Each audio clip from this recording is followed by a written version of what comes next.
짜잔. 짜잔.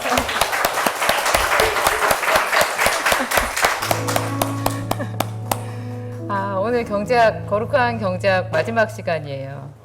정말로 짜잔이에요. 5번째인데요. 제가 3강까지나 할 수 있을까 했는데 5강까지 왔어요. 거룩한 경제학의 목표가 뭔가, 지금 5강까지나 했는데 목표가 뭔가, 제일 출발은 하나님이 천지를 창조하시고 전지전능하신 그대로 이 물질의 세계, 부요의 세계, 이 사회에 어떤 그 계층이 있잖아요. 그런 계층, 어떤 사람은 높은 지위에 있고 어떤 사람은 평범한데 어떤 사람은 비천하고 뭐 그런 모든 것 있죠. 물질의 세계, 돈이 흘러가는 것, 어떤 사람이 돈을 얼마를 벌고 어떤 집에 살고 하는 것까지도 그런 모든 것이 완벽하게 하나님의 지휘 아래 있다라는 것을 믿는 데서 경제학이 출발해요. 정말. 그리고 그 하나님은 우리에게 부요를 주시기 원한다. 우리를 영화로운 자리에 세워주시기를 원한다. 그것이 하나님의 기뻐하시는 뜻이다. 이것이 출발점이에요. 다 주관하시고, 그리고 다 주관하시면서 당신의 자녀들에게 정말 좋은 것을 누리기를 원하는 그것이 하나님의 기뻐하시는 뜻이다. 하나님의 뜻이 기뻐하시는 뜻이 있고요. 그냥 허용하신 뜻이 있어요. 허용하신 뜻. 너 그래라. 네가 계속 그렇게 하면, 그 발람한테 그랬잖아요. 발람 선지자한테. 계속 가고 싶어 하니까. 가지 말라 그랬는데 또 물어보고 또 물어보고 또 물어보잖아요. 가라 그랬잖아요. 이런 게 허용하신 뜻이에요. 그렇지만 우리에게 하나님께서 기뻐하시는 뜻은 정말 우리가 물질로도 부요하고 영적으로도 부요하고 그리고 세상에서도 영화로운 왕 같은 지위에 올라가는 것. 그것이 하나님의 기뻐하시는 뜻이다. 종국적인 뜻이다. 때로 우리를 낮춘다고 할지라도 하나님이 정말로 우리에게 원하시는 것은 마침내 복을 받는 것이다. 이것이 출발이고요. 그 다음에 목표가 또 있어요. 목표는 그렇게 하나님께 받은 것으로 세상을 부요하게 한다라는 거예요. 내게 있는 것으로 너에게 주노니 나사렛 예수 그리스도의 이름으로 일어나 걸으라 했잖아요. 사도 베드로가. 내게 있는 것으로 너에게 주노니가 안 되더라고요. 저희가 교회를 남편 목사님이랑 개척했을 때 말은 그렇게 하죠. 주노니 하는데 아무 역사도 안 일어나요. 우리는 주로 장례식장에 갔어요. 기적의 현장이 아니라 장례식장에 가서 함께 울고 그랬어요. 참 이게 부요가 필요하죠. 오늘 이것이 거룩한 경제학의 출발이고 목표고 그랬는데 그런 의미에서 기쁘게 공부를 한번 시작해 볼까요? 네. 창세기 31장입니다. 본문 말씀.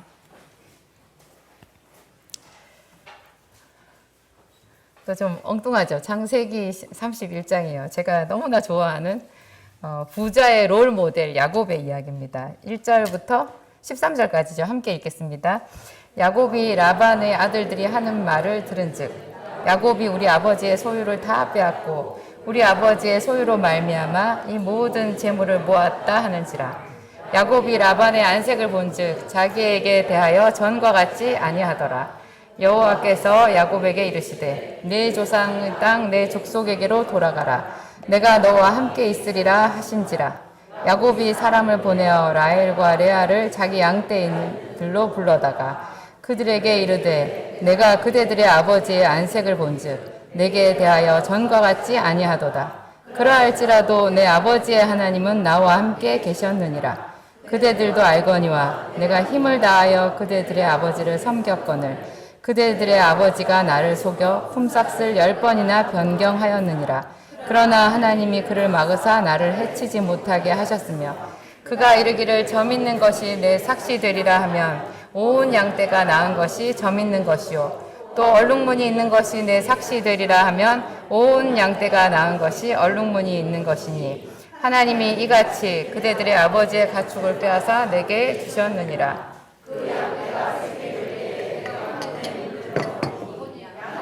단순양은 다 얼룩무늬 있는 것과 점 있는 것과 아롱진 것이었더라.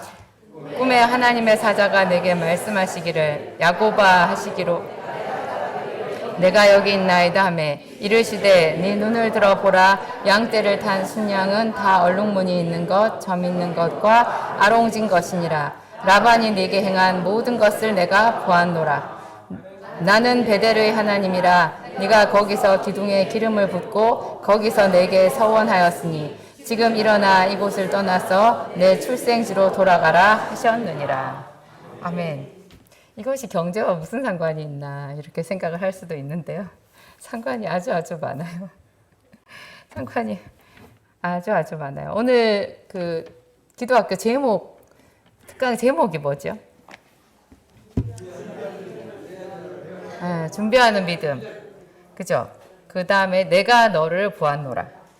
내가 너를 보았노라. 내가 너를 보았노라라는 구절이 있죠. 이게 몇 절에 있더라?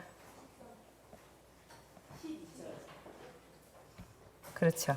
12절에 보면 내 눈을 들어 보라. 양떼를 탄 순양은 다 얼룩무늬 있는 것, 점 있는 것과 아롱진 것이니라. 라반이 너에게 행한 모든 것을 내가 보았노라. 내가 보았노라. 내가 너를 보았노라. 이거 흘려서 보기 딱 좋은 구절인데요. 정말 중요한 구절이에요. 하나님은 나의 억울함도 보시고 내가 행한 악도 봐요. 우리는 일방적으로 당하지 않아요. 우리가 반격을 할 때도 있어요. 가장 약한 자도 반격을 하거든요. 그래서 내가 너를 보았노라 이런 구절은 정말 눈여겨 마음에 새길 필요가 있어요. 하나님이 절대 우리를 모르시는 게 아니에요. 너무 잘 알아요. 내가 무슨 일을 했는지, 무슨 생각을 했는지, 어디에서 어떤 일이 있었는지. 야곱은 그런 하나님을 100% 의식하고 항상 살았던 거예요. 믿음의 사람으로 살았던 거죠. 그래서 그 하나님을 신뢰하고 하나님과 협업했어요. 우리가 아까 제가 말씀드린 거룩한 경제학의 출발점이 뭐예요? 하나님의 능력. 하나님이 이 천지 만물을 지으시고 외면하신 분이 아니에요. 이 천지 만물을 다 완전하게 지어놓고 거기에 섭리를 감춰 놓으시고 그리고 그 안에서 이루어지는 모든 일을 다 주관하시는 분인 거예요. 가난한 자가 가난한 것도 다 이유가 있고요. 그 가난한 것이 그의 숙명 아니에요. 그 사람에게 너도 꿈을 꾸라라고 말씀하시는 거예요. 이런 모든 것을 하나님이 완벽하게 다 알고 그 사람이 행하는 것을 보시거든요. 우리 처음에 제가 경제학 1강 할 때 그 말씀 드렸죠. 저울에 달아봤다고. 벨사살 왕을. 그래서 근수가 남았더라? 모자랐더라. 그런데 벨사살 왕만 저울에 달아보냐? 우리도 다 저울에 달아보는 거예요. 나름대로. 얘가 고난을 잘 통과했나? 이제 때가 됐나? 이제 얘를 높여줄 때가 됐나? 얘가 좀 이제 요셉처럼 애굽 땅에 팔려갈 때가 됐나? 뭐 이런 거 있잖아요. 고난의 시간이 얼마나 됐나? 하나님의 시간이라는 게 있더라고요. 제가 유튜브에서 어떤 미국 캐나다에 계신 목사님 간증을 봤는데 그분이 북한에서 굉장히 길게 억류가 되셨었더라고요. 캐나다니까 캐나다 시민권자잖아요. 한국 사람이라고 해도 국적은 캐나다거든요. 근데 이제 북한 선교로 좋은 일을 하다가 거기에 잡혀 들어가서 억류가 돼가지고 굉장히 긴 시간 동안 험악한 세월을 죽을지도 모르는 그런 세월을 보냈는데요. 그분이 딱 잡혀 들어가서 억류가 돼가지고 있었던 그 기가 막힌 어떤 타이밍에 그냥 음성이 들렸대요. 하나님의 시간이 시작되었다. 그러니까 겉으로 보면은 그분이 너무나 억울하게 그곳에 가 있는 고난의 시간이었지만 그 목사님의 인생에도 하나님이 계획이 있었고 그리고 그런 그 목사님이 하나님의 계획에 순종하고 나갔을 때 그분을 통해서 하나님이 받으실 영광이 있었던 거예요. 그래서 하나님의 시간이 시작되었다 이렇게 하더라고요. 뭐 언제든지 우리가 하나님께 순종하기만 하면 하나님의 시간은 항상 우리에게 시작되는 거예요. 그 하나님의 시간 속에서 우리가 하나님과 협업을 했을 때 하나님과 협동 작업을 하는 거예요. 그랬을 때 우리 인생이 세워지고 우리 인생이 오르막길 높은 곳으로 올라가게 되는 거예요. 하나님의 뜻은 우리의 부요함이라니까요. 하나님의 기뻐하시는 뜻은 우리를 높여주시는 거예요. 그런데 왜 내가 높아지지 않고 왜 내가 하는 고생이 헛고생일 때가 많으냐? 내가 하나님과 협업을 하지 않는 거예요. 하나님은 이렇게 하라고 내가 이런 상황이 되면 너는 이렇게 해라고 성경에 다 답을 주셨어요. 그래서 그 말씀을 우리가 항상 목사님 설교 말씀으로 들어요. 그리고 말씀 묵상으로 우리가 보고 찬양으로도 늘 신앙 고백을 하잖아요. 근데 그것이 내 삶에 들어오지를 못해요. 입으로 하고 교회에서 이렇게 하고 말씀을 듣지만 내 삶은 따로인 거예요. 따로 놀아요. 그러니까 하나님은 하나님대로 나는 나대로 협업이 안 돼요. 그래서 내 인생이 안 세워지는 거예요. 하나님과 협업을 하게 되면 그냥 그것은 그대로 세워지는 인생인 거죠. 근데 하나님과 협업을 할 때 잘 생각해 봐야 돼요. 우리가 이제 성전 건축을 할 거잖아요. 성전 건축을 하면 그 땅에 지금 막 풀이 나 있고 뒤죽박죽이거든요. 거기서 그러면 풀만 싹 빼고 땅 얼음 고른 다음에 건물이 쭉쭉쭉쭉 올라가나요? 땅을 파헤쳐가지고 더 엉망진창이 돼버려요. 우리는 잘 알죠. 그것이 건물을 세우기 위한 반드시 거쳐야 되는 작업이라는 걸 다 아는데, 예를 들어서 우리가 아프리카에서 온 원주민이라고 생각해봐요. 그거를 보면 이게 집을 짓는 거예요? 망치는 거예요? 우리 인생이 그래요. 하나님이 들어오셔서 일을 하기 시작하면 꼭 요셉이 포로로 잡혀간 것 같은 처박히는 시간이 나와요. 오늘 목사님도 그 고립의 시간이 필요하다고 하셨잖아요. 고립의 시간이 기초 작업의 시간이고 기초를 닦는 거거든요. 이럴 때 정말 빨리 이 기초 작업이 순조롭게 원활하게 되게 하는 비결은 하나님을 찬양하는 거예요.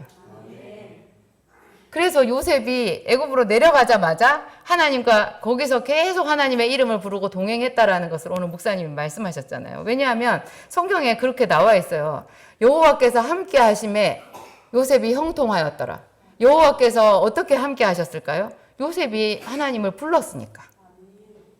왜 나한테 이런 일이 생기냐고 원망 불평하지 않고 하나님 도와주세요 한 거예요. 하나님 도와주세요 하니까 여호와께서 가셨죠. 그래서 함께 하셔가지고 겉으로 보면은 그냥 계속 종살이였어요. 갇혀 있어요. 너무나 기가 막힌 상황이에요. 그런데 계속해서 거기서 하나님과 협업을 했기 때문에 그가 거기서 자기 인생이 세워지고 그 종국이 그렇게 영화롭게 되는 거였잖아요. 이게 우리와 하나님 사이의 협업, 우리 성경에 다 나와 있는 답대로 사는 거예요. 근데 이 답대로 사는 게 쉽지만은 않아요. 왜 그게 어려우냐? 오늘 이제 야곱의 이야기를 다시 31장을 보면요. 야곱이 이제 거의 20년이 다 찼을 때거든요. 여기 지금 31장에 보면 외삼촌 라반의 집에 가서 처음에는 이제 자기가 거기 가가지고 라헬에게 이제 마음을 뺏겨가지고 외삼촌의 딸 라헬에게 마음이 뺏겨서 자기가 이제 집에서 아무것도 가지고 오지 못했으니까 뭐 지참금을 줘야 되잖아요. 그러니까 통 크게 말했어요. 얼마나 야곱이 하나님의 축복, 자기가 또 목자로서 갖추고 있는 그런 실력에 자신감이 있었는지 외삼촌 라반한테 7년을 봉사하겠다. 당신의 딸을 달라. 이렇게 얘기했죠. 근데 그때쯤에 벌써 한 달이 지난 시기였기 때문에 라반은 딱 알아봤어요. 얘가 보통 애가 아니라는 거를. 한 달을 같이 있었잖아요. 한 달을 같이. 그래가지고 라반 쪽에서 먼저 말했어요. 네가 언제까지 공으로 내 일만 하겠느냐. 네 품삯을 정하라. 그렇게 말했을 때 야곱이 자신 있게 말했죠. 7년을 무료 봉사하겠다고. 그러면 당신의 딸 라헬을 나한테 달라고. 그렇게 말했어요. 그런데 그게 이제 라반이 얘를 써보니까 너무 좋잖아요. 그래가지고 자기 재산이 막 확 느는 거예요.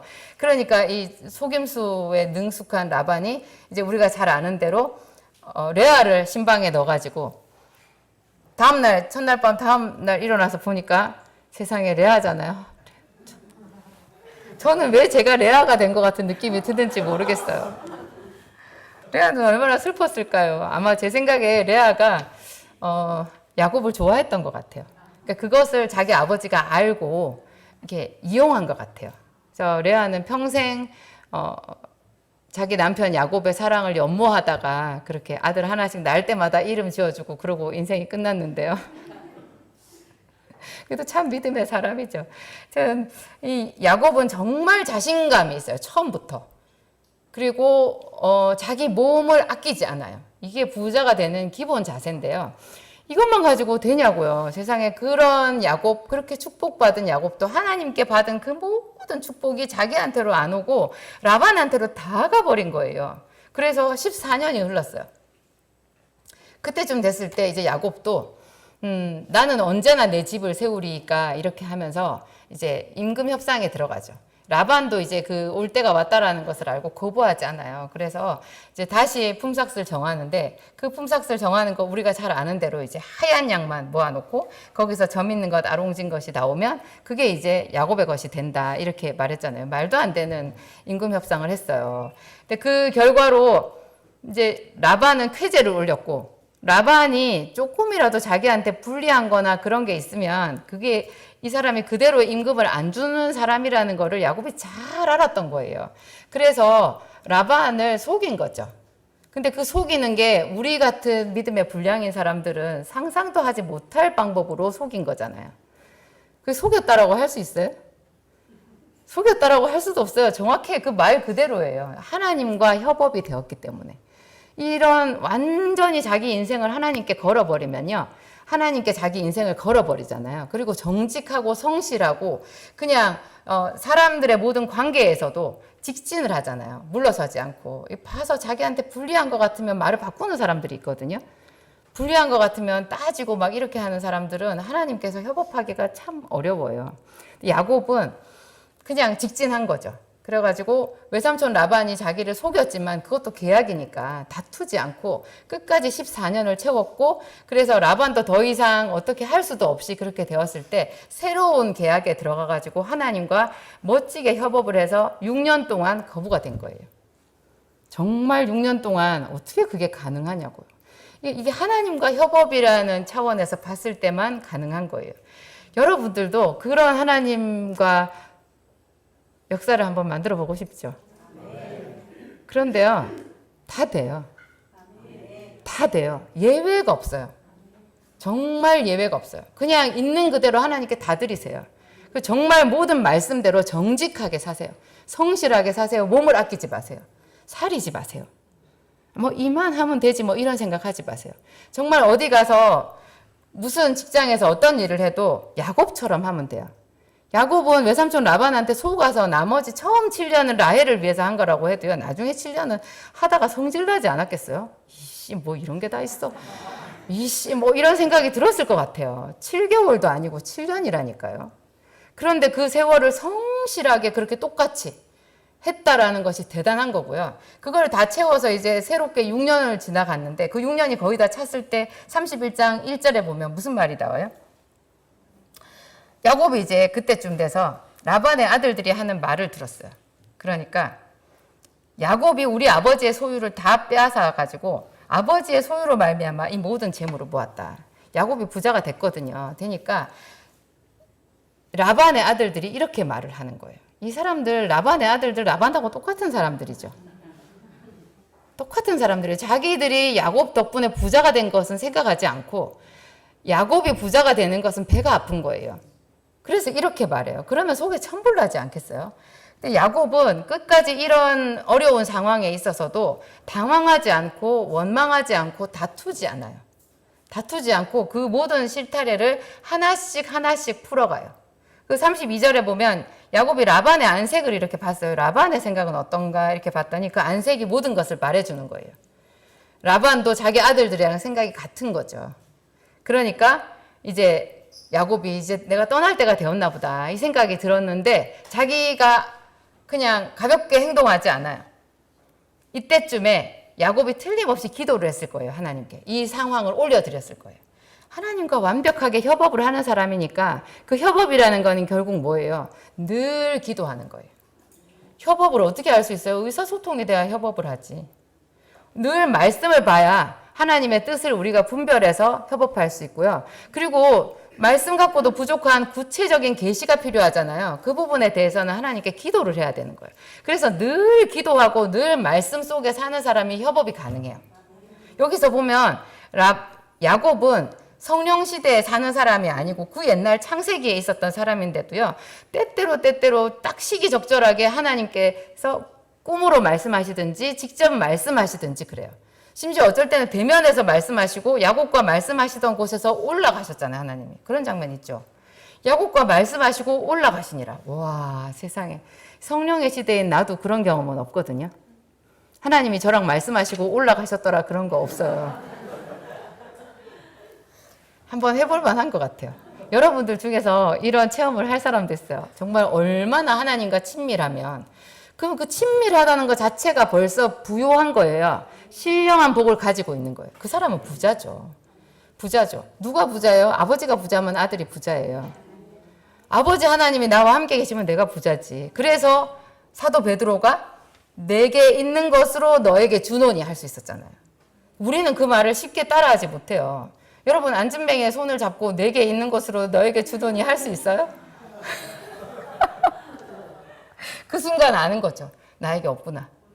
없구나. 그런데 정말 기도를 많이 하면 그런 믿음이 생긴다고 하대요. 조용기 목사님 그 간증에서 제가 그런 이야기 들었어요. 그분이 청년 시절에 이미 그 교회를 개척하셨잖아요. 가난한 전도사 총각이었는데 그 쓰러져가는 불광동 천막교회에서 이제 조금 기적이 나타나기 시작했대요. 조금 기적이 어떤 중풍병 든 그 부인을 그분이 낫게 했잖아요. 같이 기도해요. 낫게 했는데 그러고 나서도 이제 교회에 큰 어떤 일은 없고 그냥 계속 그 천막교회 가만히 깔아놓고 이렇게 있었는데 어느 날 밤새 기도하고 새벽쯤 됐는데요. 새벽쯤 저녁이라 그랬나? 저녁이었는데요. 어떤 안진뱅이 거지 하나가 왔대요. 전도사님을 찾아왔대요.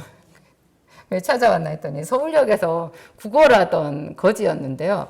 자기가 그 뭐 제대로 장애인용 뭐 그런 안진뱅이한테 그렇게 못 걷는 사람한테 할 수 있는 그런 장비도 하나도 없잖아요. 옛날에 멀쩡하던 사람들도 불광동 천막촌에 살았던 시절이니까 그 장애인이 뭐가 제대로 돼 있었겠어요. 정말 사람들이 보기에 민망할 정도로 비참하게 있었을 거예요. 그래가지고 서울역 앞에서 구걸을 하니까 어떤 사람이 지나가면서 그 불광동 천막교회 전도사를 찾아가 봐라. 그러면 나을 것이다. 그렇게 말을 했대요.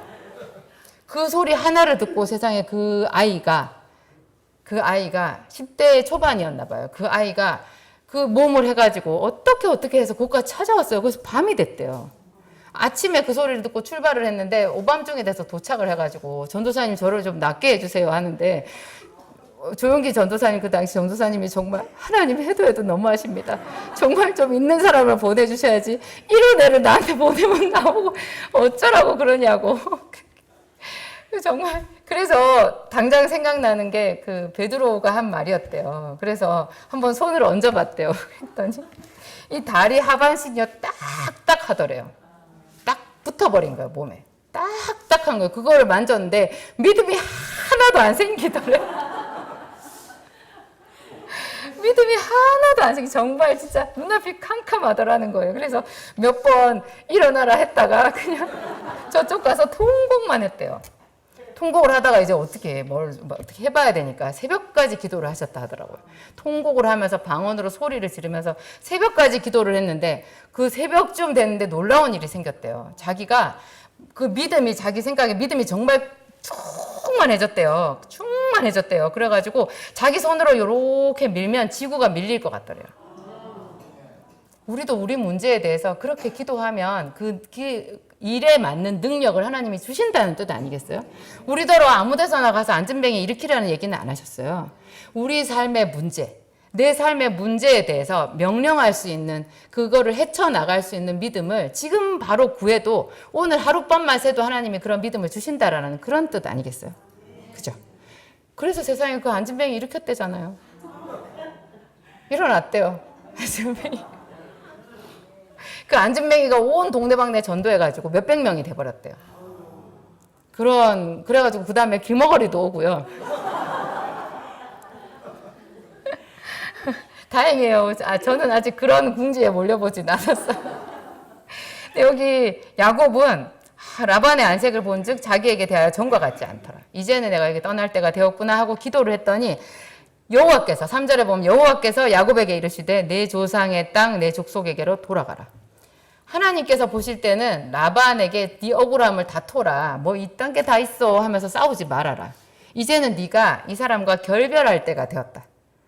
우리가 악한 사람이라고 반드시 그냥 그런 사람에서 바로 떠날 수 있는 건 아니에요. 세상이 악하잖아요. 그러니까 어쩔 때는 야곱의 경우에 20년이었잖아요. 20년 동안 그 악한 자 밑에서 그 사람 밑에서 등골 빠지는 세월을 보내야 될 수가 있어요. 마치 요셉이 보디발의 집에서 종살이를 했던 것처럼 나중에 또 그 결과가 억울하게 감옥에 들어갔던 것처럼 우리에게 그런 고립의 시간이 필요한 거예요. 그런데 딱 때가 차면 계속해서 기도하는 사람에게는 분별이 되는 거죠. 떠날 때가 됐다라는 거. 그랬을 때 또 야곱이 하는 행동이 참 지혜로워요. 야곱이 하나님께서 그렇게 말씀하셨을 때 첫 번째로 한 행동이 뭐예요? 4절에 보세요. 4절만 봐요. 야곱이 사람을 보내어 라헬과 레아를 자기 양떼가 있는 들로 불러다가 아내들을 불러요. 지혜로운 자는 사람을 얻어요. 사람을 무시하면 아무것도 안 돼요.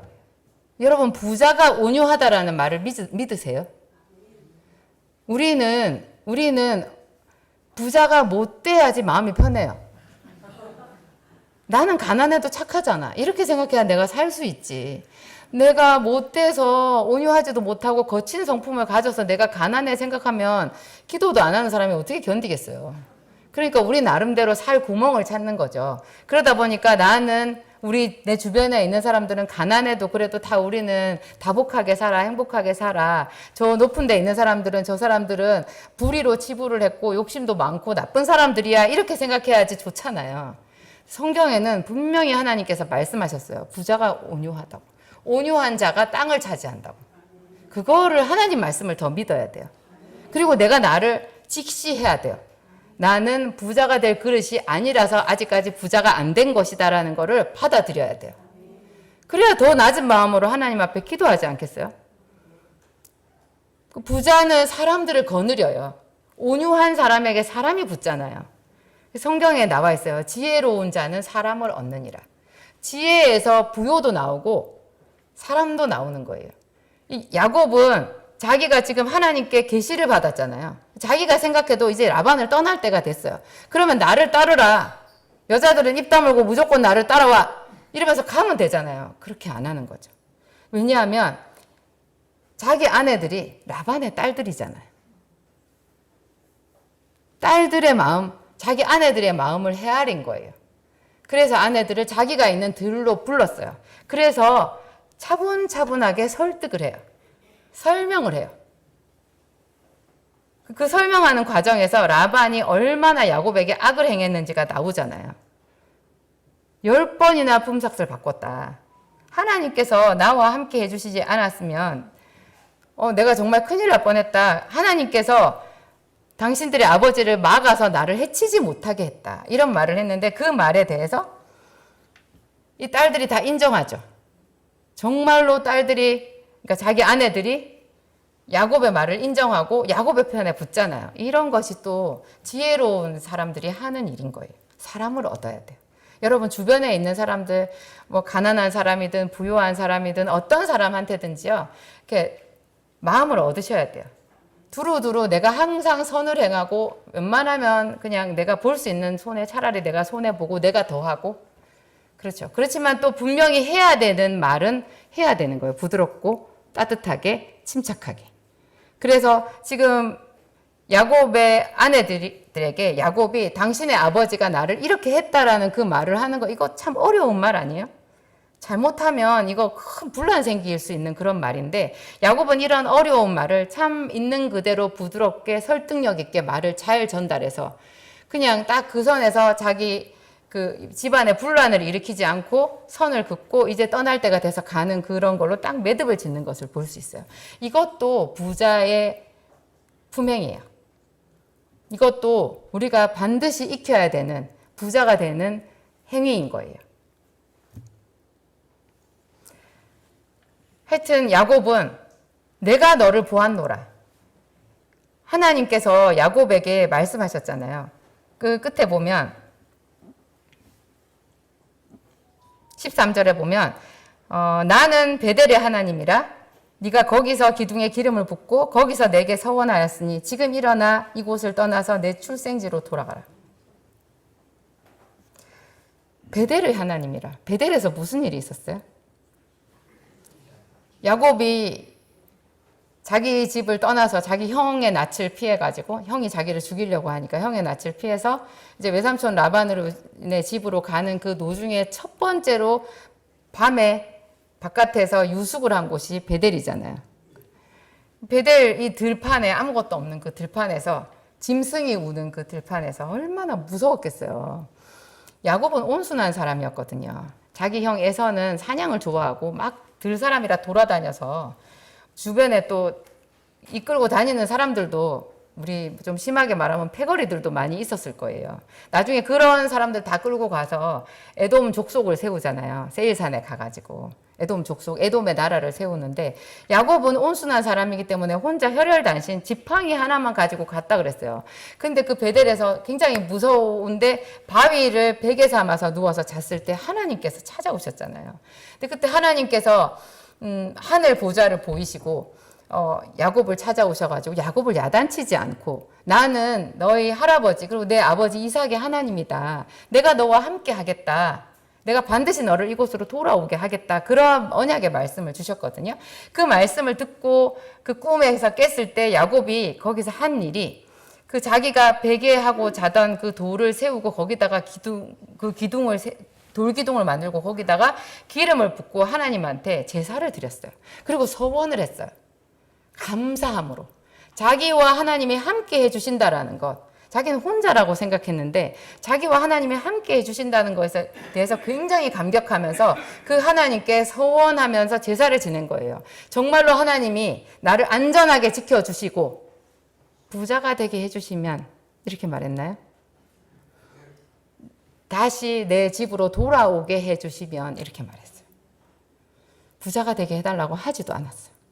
그냥 함께 해달라고 했어요. 지켜주시고 보호해주시고 이곳으로 돌아오게 해주시면. 그 정말 믿음이 큰 사람들은요 부자가 되게 해달라고 말도 안 해요.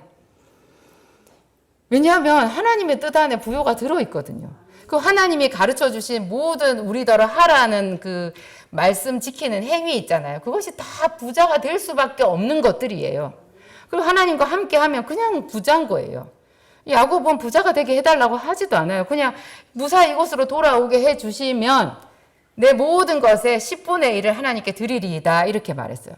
근데 하나님이 그때 야곱이 그 돌에다가 기름을 붓고 한 그 제사가 뭐 화려한 제사예요. 아무도 없어요. 혼자서 그 들에서 너무나 초라하잖아요. 그 제사를 하나님이 기억하시는 거예요. 그래가지고 나는 베델의 하나님이라. 하나님은요, 당신이 계신 보좌를 말하지 않았어요. 야곱이 돌베개하고 누웠던 그곳을 지칭하면서 그곳의 하나님이라고 말씀하셨어요. 베델의 하나님이라. 참 놀랍잖아요. 하나님이 야곱이 자기 집을 떠나서 외삼촌 라반의 집을 향해서 갈 때, 야, 야곱아, 가는 길에 베델이라는 데가 있어. 거기서 그 돌 하나 더 있으면 그거 세우고 거기다 제사를 지내. 그러면 내가 그 예배를 받을게. 그렇게 하시지 않았어요. 아무 말씀 없었어요. 그런데 야곱이 가다가 그냥 그렇게 된 거잖아요. 그래서 야곱이 자기의 뜻대로 거기다가 꿈에 하나님이 나타나신 걸 보고 그냥 기름을 붓고 제사를 지낸 거예요. 우리 같으면 어떻게 해요? 꿈 꾸고 너무 좋아했을 거예요. 제사는 안 지내고 그냥 떠났을 거예요. 우리 보통 그러지 않아요? 여러분, 좋은 일이 생길 것 같은 그런 징조가 있고 그러면 막 좋아하고 끝이잖아요. 그런데 그런 좋은 일에는 반드시 감사와 제사가 따라가야 된대요. 하나님께 감사하다고 해야 되고 그 감사의 마무리는 또 예물이래요. 이게 기름을 붓고 제사를 지내는 것. 야곱이 자기 식대로 거기다가 하나님 앞에 정말 헌신의 제사를 드린 거예요. 그리고 함께 해달라고. 그리고 또 이것을 잘 보면요. 이것은 정말 하나님께서 소원으로 하시는 바로 그 말을 야곱이 한 거예요. 예수님의 이름이 임마누엘이잖아요. 하나님이 우리와 함께 계시다. 예수님의 소원은 우리와 함께 거하는 거예요. 그런데 야곱이 뭐라 그래요? 나와 함께 계셔서 나를 이곳으로 무사히 돌아오게 하시면 이렇게 말했어요. 나와 함께 계시면 그것이 야곱의 기도 제목이었어요. 그것은 하나님과 딱 맞아 떨어지잖아요. 하나님도 나도 너와 같이 있고 싶어. 나도 너와 같이 있고 싶어. 우리 중에 누가 하나님 저와 함께 해주세요라는 기도를 하는 사람은 복이 있어요. 그것이 감옥이라도 좋고 어디라도 좋아요. 하나님만 함께 하시면 제가 유라굴로 광풍이라도 괜찮아요. 이렇게 말하면 하나님이 그 장소에 그 예배를 기억하시겠죠. 그래서 야곱에게 나는 베델의 하나님이라. 네가 그곳에서 예배했던 그것을 내가 기억한다. 거기로 돌아가라. 네 출생지로 돌아가라. 이렇게 얘기를 하신 거죠. 참 멋있죠. 이게 이제 정말 하나님과 협업하는 그 부요한 자의 그 삶의 모양을 우리가 야곱에게서 배운 거예요. 이제 두 번째는 제가 오늘 제목이 준비하는 믿음이었잖아요.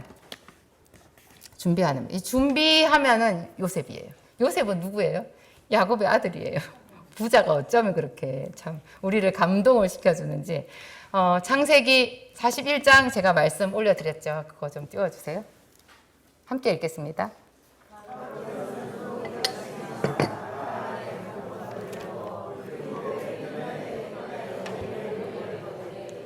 그들로 장차올 풍년의 모든 곡물을 거두고 그 곡물을 바로의 손에 돌려 양식을 위하여 각 성읍에 쌓아두게 하소서. 그 곡물을 이 땅에 저장하여 애굽 땅에 임할 7해 흉년에 대비하시면 땅이 이 흉년으로 말미암아 망하지 아니하리이다. 여기서 제가 키워드로 보는 게 5분의 1이에요. 5분의 1, 20%죠. 5분의 1을 저축하세요. 5분의 1을 저축하세요. 이 저축이 물질을 저축하는 거고요. 시간을 저축하는 것도 들어가요. 또 어떤 게 있겠어요? 제가 아까 말씀드린 사람을 저축하는 것도 돼요. 이게 저축이에요. 제가 언제도 한번 기도학교 시간에 말씀드린 적이 있는데, 제가 주변에 이제 목사님들이나 사모님들, 그리고 선교사님들도 이제 많이 보잖아요. 또 간증 이런 거 들어보면 조금 주의 종이신 분들, 이제 사역을 하시는, 풀타임으로 사역을 하시는 분들이 조금 오해를 하시는 게 있더라고요. 근데 그분들만 오해를 하시는 게 아니에요. 열심히 신앙생활을 하는 평신도들도 많이 이 부분에 있어서 그릇된 지식을 가지고 있는 사람들이 있어요. 저축을 한다는 것이 믿음대로 사는 것이 아니라는 생각이에요. 어디서 그런 생각이 나왔는지 모르겠어요. 저축을 하면 돈을 의지한다라고 생각하시더라고요. 아무것도 없어야 하나님을 의지하는 거래요. 그런 얘기는 성경 어디에도 없어요. 왜 그런 말이 나왔을까요? 물질이 있으면 하나님을 의지하지 않는다, 그런 구절이 있나요, 성경에? 우리가 지금까지 많이 봤잖아요. 잠언서에 있는 모든 부분도요, 항상 준비하는 믿음에 대해서 얘기하고 있어요. 히스기야 왕도 아수르가 쳐들어오려고 할 때 열심히 뭘 했잖아요. 그 히스기야 왕이 하는 모든 일에 하나님께서 기이한 은혜를 주셨어요. 그 준비하는 일에 하나님이 복을 주신 거예요. 요셉은 살림을 살았잖아요. 요셉이 보디발의 집에서 그 가정 총무 일을 하는, 그게 살림이죠. 그죠? 그 집에 아마 재산이 많았고 노예도 많았을 거고 땅도 많았을 거예요. 애굽은 농업 국가니까 그 시위대장 보디발은 부자였을 거고, 그것은 결국 농사 일이 많았던 거거든요. 그곳에서 그 모든 살림을 하면서 언제나 재정 출납을 하는 거예요. 그리고 곡식이 많을 때, 또 흉년이 들 때 이런 것을 어떻게 대비하는지 하는 거를 요셉은 그 가정 살림을 하면서, 일반 가정 살림보다는 제법 크지만 그런 살림을 하면서 배워뒀던 거예요. 그래서 그 지식, 그리고 대비해야 된다는 그런 지식, 그리고 하나님은 선하시다라는 것. 하나님은 비록 때를 따라서 어떤 경우에 온 세상에 흉년이 지고 금융 위기가 오고 부동산 위기가 오고 막 이렇게 국가적인 어떤 세계적인 위기가 올 때도 있지만, 그 위기를 통해서 사람들이 망하기를 바라신다? 아니죠. 그 한 번씩 그런 위기가 올 때마다 재물을 흔들어 가지고요, 그 하나님께서 보기에 합당하지 않는 자의 재물을 빼가지고 하나님 뜻대로 사는 사람들한테 부의 이동이 일어나게 해주신대요. 그럼 부의 이동이 하나님의 계획은 부의 이동이에요. 그런데 하나님의 백성들이 준비를 하나도 안 했어요. 준비를 하나도 안 한 사람은 그건 못 받는 거예요. 하나님과 협업을 안 하는 거죠. 언제나 준비를 해야 돼요. 그 준비라는 것이 실력을 키우고, 그죠? 자기의 삶에서 정말 최선을 다하고 늘 기도하고 깨어있고 예배자로 되어있고 이런 것들이 다 포함되는 거잖아요. 정직하게 살고. 정직하게 살고. 이런 것들이 다 되어 있어야 하나님께서 한 번씩 흔들 때 그게 위기가 기회다라는 공식이 그럴 때 오는 거죠. 뭐 호시탐탐 기회를 노리라 그런 말이 아니에요. 제 말을 또 그렇게 오해를 하시면 안 돼요. 기회는 굉장히 자연스럽게 와요. 기회는 오히려 위기인 것처럼 더 나빠지는 것처럼 하고 와요. 예를 들면 아까 야곱도 이제 외삼촌 라반의 집에서 떠날 때가 되었는데 외삼촌 라반이 이제 네 집으로 돌아가 보거라 해서 돌아갔나요? 막 잔치를 벌여주고 이제 송별회를 해주고 갔나요? 오히려 핍박했어요. 좀 살벌한 분위기가 만들어졌어요. 그리고 굉장히 억울했어요. 근데 그 상황에서 야곱이 기도를 하면서 하나님께서 받은 말씀이 뭐예요? 이제 떠날 때가 됐다라는 거죠. 우리가 어떤 전환점이 올 때 위기처럼 약간 뭔가 억울한 일처럼 그 부당한 일처럼 이런 것들이 생기는 거예요. 그럴 때 기도를 하면 하나님과 딱 협업을 할 수 있어요. 하나님께서 무엇 때문에 이런 일을 예비하셨는지를 알 수 있죠. 이런 모든 경험을 통해서 요셉은 그 7년의 풍년이 7년의 흉년을 대비하는 기간이라고. 그래서 바로 왕에게 이것을 네가 대비해라라는 뜻으로 속히 이 일이 이루어질 것이기 때문에 꿈을 2번이나 겹쳐 꾸게 했다. 바로 이루어질 것이다. 그래서 5분의 1을 거둬가지고 7년을 대비하라고 했잖아요. 저는 창고의 효시가 요셉이 아닌가 그런 생각이 들어요. 요즘에 들에 나가보면요. 이렇게 도시 외곽으로 나가보면 그렇게 창고가 많아요. 우리나라에. 웬만한 데 좀 빈 땅 있다 싶으면 창고 지어가지고요. 그 창고로 사람들이 돈을 엄청나게 많이 벌어요. 창고 임대업도 있고. 그 창고, 요즘에 왜 그래요? 택배가 많으니까.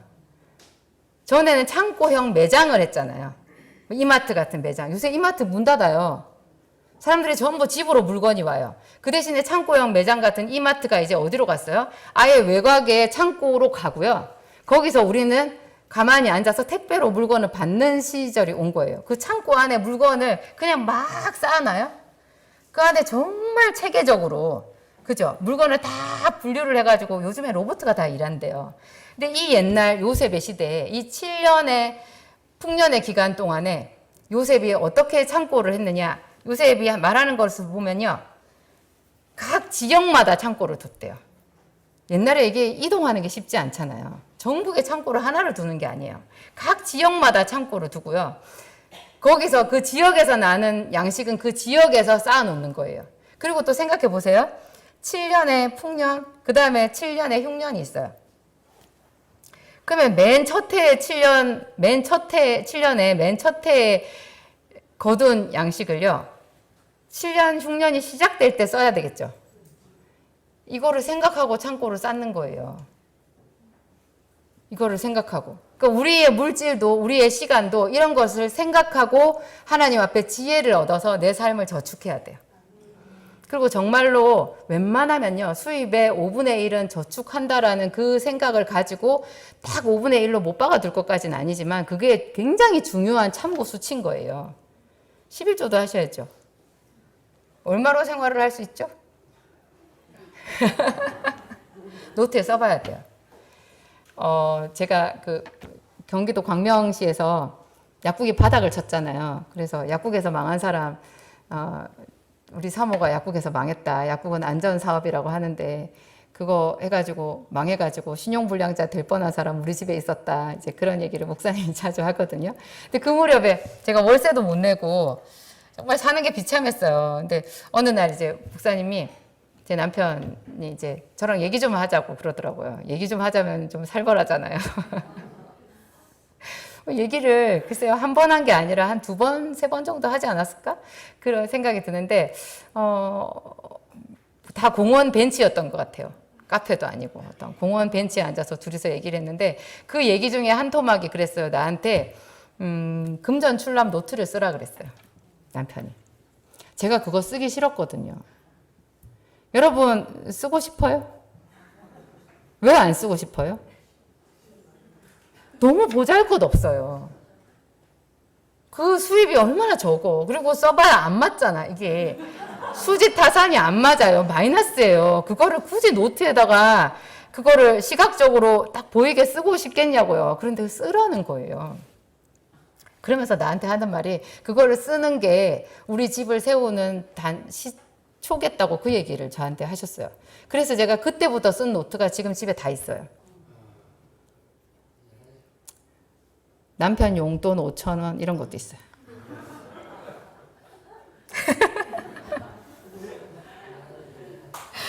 요엘이 옷값 얼마 이런 거 있잖아요. 옷값, 외식 다 합쳐서 뭐 2만 원 뭐 이런 거. 이런 거 좀 그 준비하는 믿음이에요. 이런 거 그게 노트에 쓰면 부끄럽잖아요. 그래서 더 하나님 앞에 정직하게 되는 것 같아요. 정직하게. 그래서 오늘까지 오게 된 거 아닐까. 제가 그런 생각이 들어요. 아쉽습니다. 이제 시간이 다 돼가지고. 이제 다음 주부터는 제가 그냥 이제 일반 기도학교로 돌아가야 되는데, 맞아요. 이 얘기를 꼭 했어야 되는데. 다음 주 기도학교 오후 2시 아시죠? 예, 다음 주만 오후 2시예요. 오후 2시에 하고 조금 평소보다 오늘보다는 약간 짧고 굵게 제가 준비를 많이 해가지고 와서 여러분 섭섭하지 않게 짧고 굵게 다음 주에 말씀 준비하도록 하겠습니다. 네, 기도하겠습니다. 참으로 감사합니다. 하나님의 뜻은 우리의 부요함이라. 하나님의 뜻은 우리와 함께 거하심이라. 그리고 우리를 높은 곳에 세워주심이라. 우리의 모든 눈물을 닦아주시고 위로해 주심이라. 하나님의 뜻은 우리를 축복의 통로로 사용하는 것이라. 이 놀라운 하나님, 당신의 말씀을 들으니 참으로 마음이 기쁘고 감사합니다. 현재 우리 고난은 장차 우리에게 주실 영광과 비교할 수 없도다. 그 말씀을 생각합니다. 예수 그리스도와 함께 고난을 받으라. 그 말씀도 생각합니다.